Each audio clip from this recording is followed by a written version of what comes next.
Good evening, dear viewer, and welcome back to Souls Explained. Tonight, a nature documentary.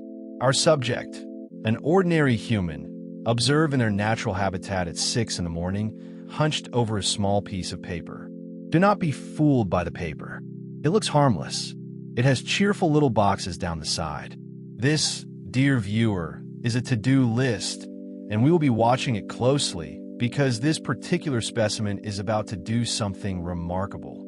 It is about to eat its owner. At sunrise, the list has 9 items. Reasonable, achievable, almost cute.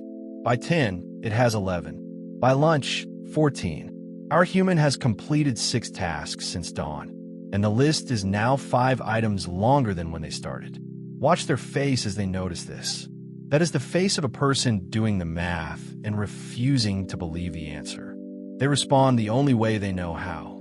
They will work faster.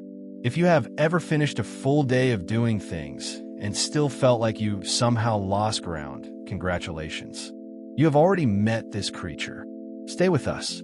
It gets weirder. To understand what happens next, we must visit the church where our human worships. Oh, they would never call it church. It has apps instead of pews and a phone instead of a hymn book. But make no mistake, dear viewer, this is a religion. The faith is called productivity, and its God is named done. Observe the rituals. Each morning, the believer writes the sacred list. Each evening, they confess, I did not get enough done today.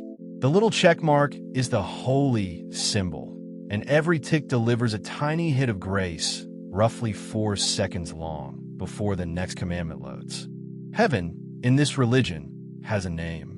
Inbox 0, a shining land where everything is answered, everything is filed, and nothing is owed.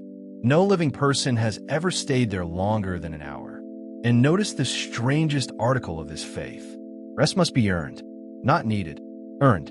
Our human will not sit down until the list is finished.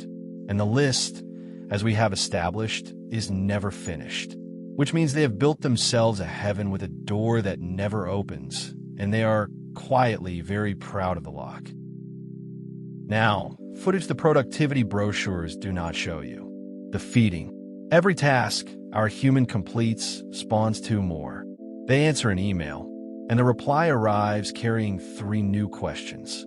They tidy the kitchen and notice the cupboard. They finish a project, and their reward is a fresh project presented like a bouquet. The list is not shrinking, dear viewer. It is reproducing. And somewhere along the way, a quiet swap happened that nobody announced. The list stopped measuring the work and started measuring the human. Watch them at night, doing the day's accounting. Not was I kind today. Not did I laugh, did I love anyone, did I notice the sky. Just how many boxes. For ticked means a bad person. 9 ticked means a worthy one. Until tomorrow, when the meter resets to 0 and the trial begins again. Ask them how they are, and they answer with their calendar. Busy. So busy. Crazy week. But watch the eyes while the mouth says busy. The eyes are saying something else. The eyes are saying, I am tired, and I cannot remember what any of this was for.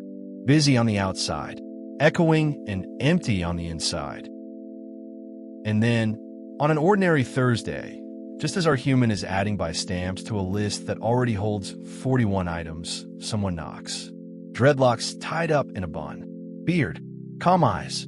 He walks in, picks up the legendary list, reads it slowly, all 41 items, and then says the last thing our human expects. This is a love letter. The room goes very quiet. Look at it, he says. Book grandma's appointment. Fix the squeaky door before guests arrive. Reply to everyone. Help everyone. Forget no one. You did not write this because you're a machine. You wrote it because you care about everything all at once, all the time. Nobody drowns in a to-do list because they are lazy. They drown because their heart makes promises faster than their hands can keep them. And here is the part, dear viewer, where you may feel something move in your chest.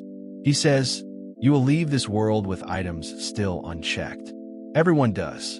Everyone you have ever admired died with a to-do list in a drawer. A finished list was never the point. It was never even possible. The list is immortal. You are not. Spend accordingly. What happens next looks less like enlightenment and more like accounting, which is how you know it is real. The visitor sits down with our human and the 41 items, and he asks one question of each. Who is this actually for?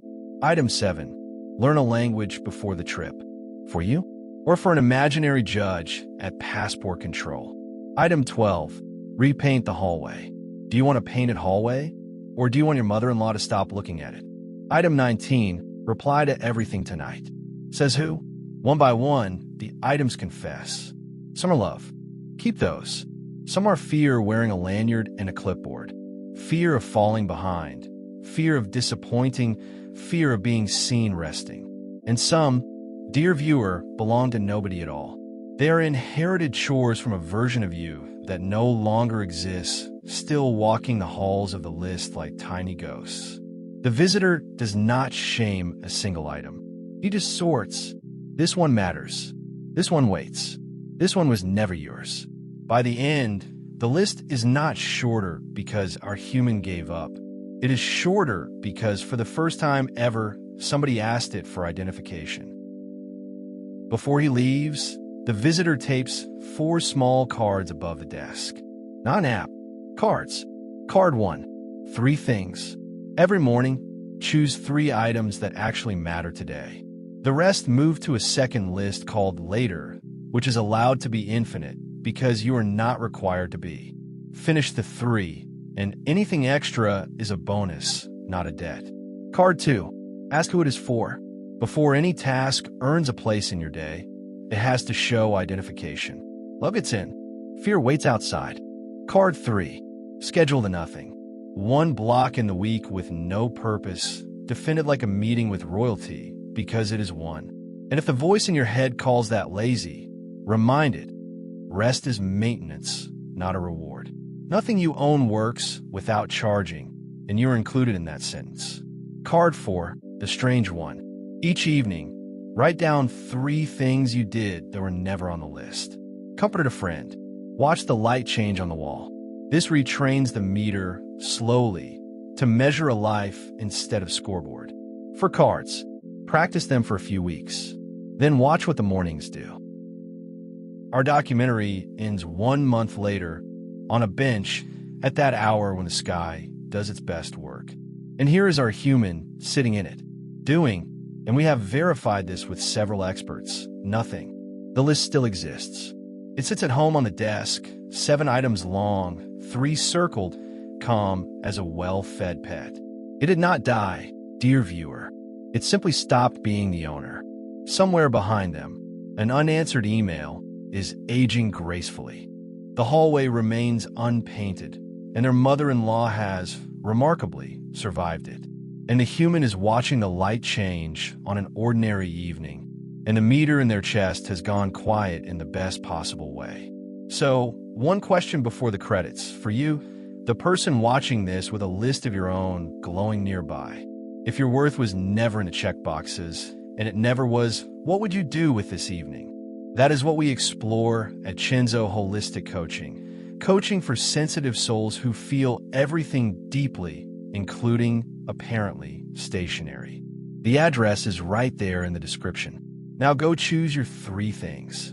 And then, dear viewer, go watch the sky. It is on the list. Hey, this is Chenzo. If this touches something in you, like this video and subscribe and share it with somebody who needs it. And if you want real help on your path, come to ChenzoHolisticCoaching.com. The link is below. With love.